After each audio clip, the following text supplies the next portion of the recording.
Há quanto tempo? Mais uma vez, bem-vindos a mais um vídeo da Escola Sabatina. Comigo de novo, quarta-feira, o hipertexto me persegue, ó. Hipertexto. Eu estou preso ao hipertexto, por favor, me ajudem.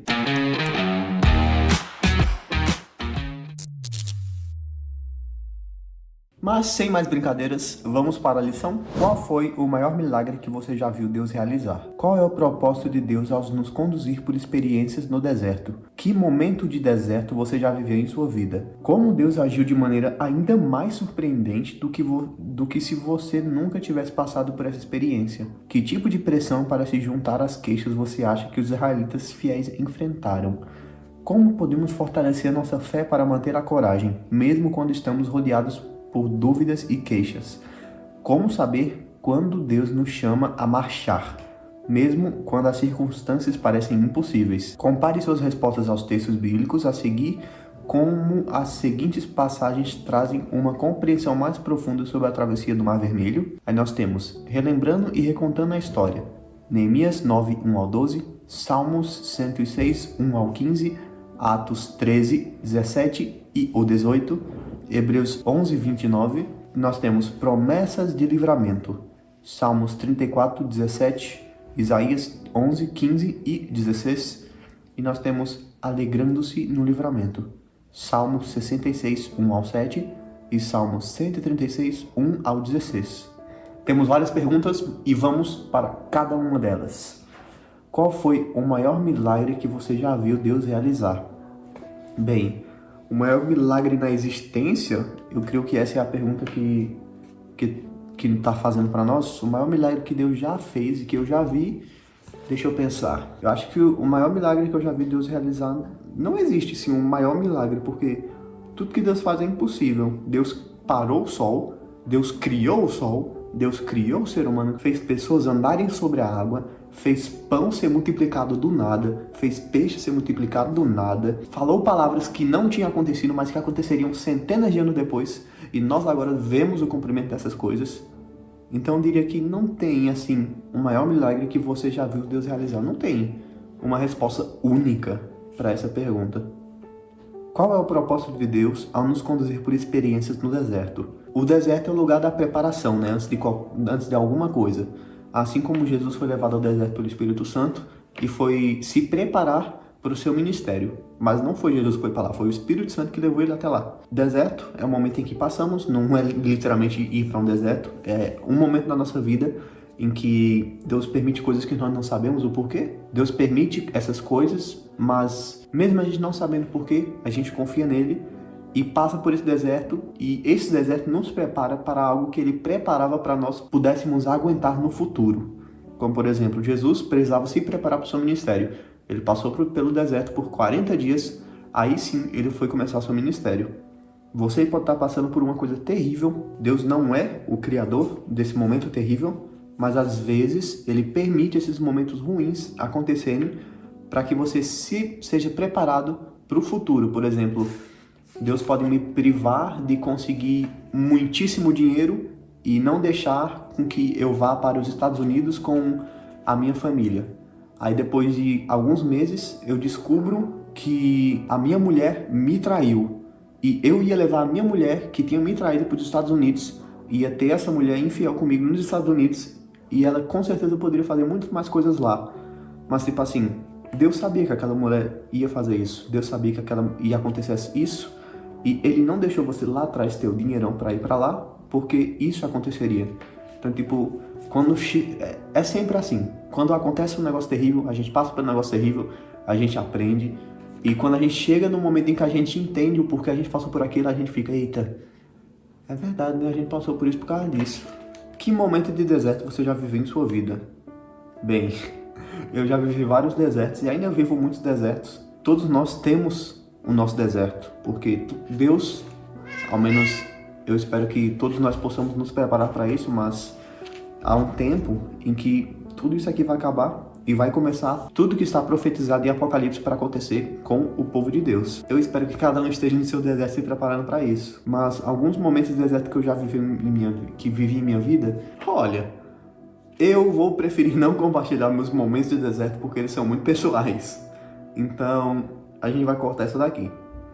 Como Deus agiu de maneira ainda mais surpreendente do que se você nunca tivesse passado por essa experiência. Bem, Deus ele me capacitou para poder viver coisas futuras pela experiência do passado, como se fosse um campo de treinamento. Se eu não tivesse vivido aquelas coisas no passado, eu provavelmente não iria saber conseguir aproveitar esse momento do futuro e iria destruir tudo, eu diria. Que tipo de pressão para se juntar às queixas você acha que os israelitas fiéis enfrentaram? Êxodo 15, 24, o 16, 2, o 7, o 17, 2. Eu dei uma olhada lá nos textos, vocês também deem uma olhada para vocês se contextualizarem. Eu vou dar um momentinho para vocês fazerem isso, pausem um vídeo e deem uma olhada lá. Mas o que eu percebi é que começou com um pequeno grupo murmurando. Depois foi para quase todo mundo murmurando contra Moisés e Arão. E depois foi para o povo inteiro murmurando contra Moisés e Arão. Foi o processo, Maria vai com as outras. Um começou a murmurar, depois outro, depois outro. Aí os outros que estavam mais fiéis assim, mas ainda tinham queixas, viram que estavam murmurando e falaram, vou murmurar também. Aí começaram a murmurar, e todo mundo viu que podia, aí ficou do jeito que ficou. Todo o povo murmurando contra Moisés e Arão. Como podemos fortalecer nossa fé para manter a coragem, mesmo quando estamos rodeados por dúvidas e queixas? Independente da dúvida ou da queixa, a gente vai tentar buscar exemplos de pessoas que passaram pela mesma coisa que estamos passando aqui, e vamos usar o testemunho deles para nos fortalecer, porque aquele mesmo Deus que ajudou eles também é o mesmo Deus que pode ajudar nós, que pode nos ajudar. Então nós temos que ir atrás disso aqui para ter fé, porque a fé vem do conhecer a Deus, para manter a coragem, mesmo rodeado por dúvidas e queixas. Confie em Deus, mesmo na turbulência. Independente de você caminhar pelo vale da sombra da morte, Deus não vai tirar você do vale da sombra da morte, mas Ele vai caminhar com você no vale da sombra da morte e vai lhe ajudar a suportar. Como saber quando Deus nos chama a marchar? Êxodo 14, 15. Mesmo quando as circunstâncias parecem impossíveis. Vão dar uma olhada lá no texto, porque eu vou dar uma olhada no texto e vou falar para vocês a minha resposta. Pelo que eu entendi, o povo estava clamando a Deus, pedindo misericórdia, porque os egípcios estavam logo ali atrás e eles estavam de frente ao Mar Vermelho e não parecia que tinha mais nada. Eles estavam, meu Deus, nos livra, meu Deus, como é que a gente faz agora? Nos ajuda.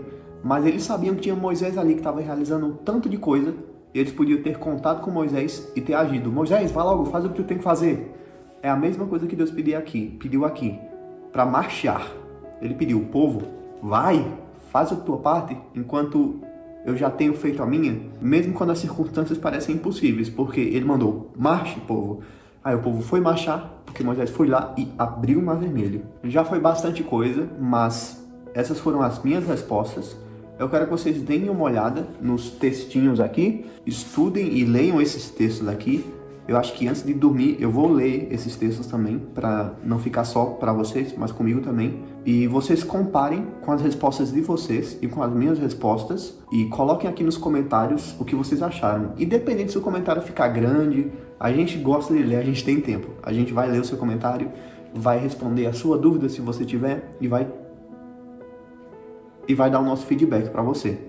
Mas essa foi a lição de hoje, meu povo. Espero que vocês tenham gostado. Olha, as redes sociais vão estar passando aqui.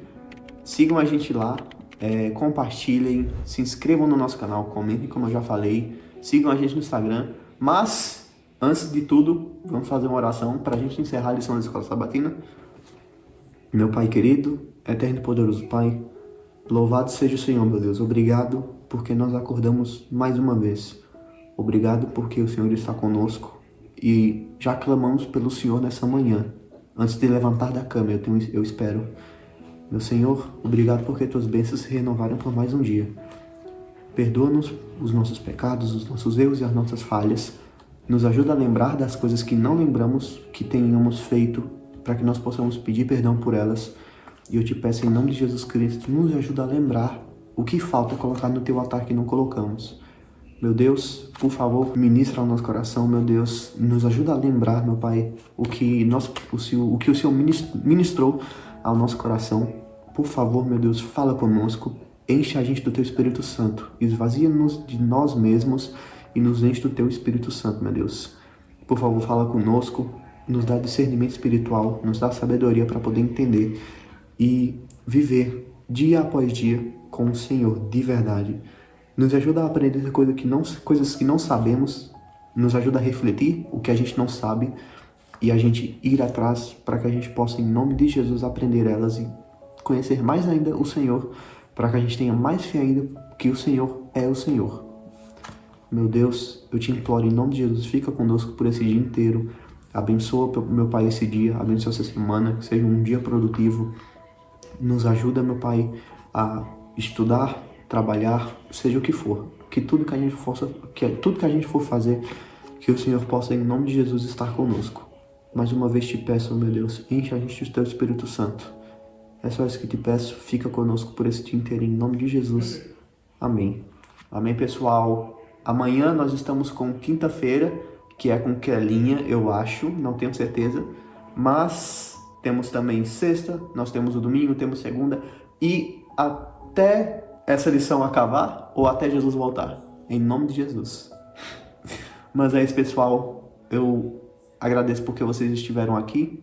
Por favor, venham amanhã e não se esqueçam de estar com Deus, independente de qualquer coisa, e colocar em todas as coisas. Tchau!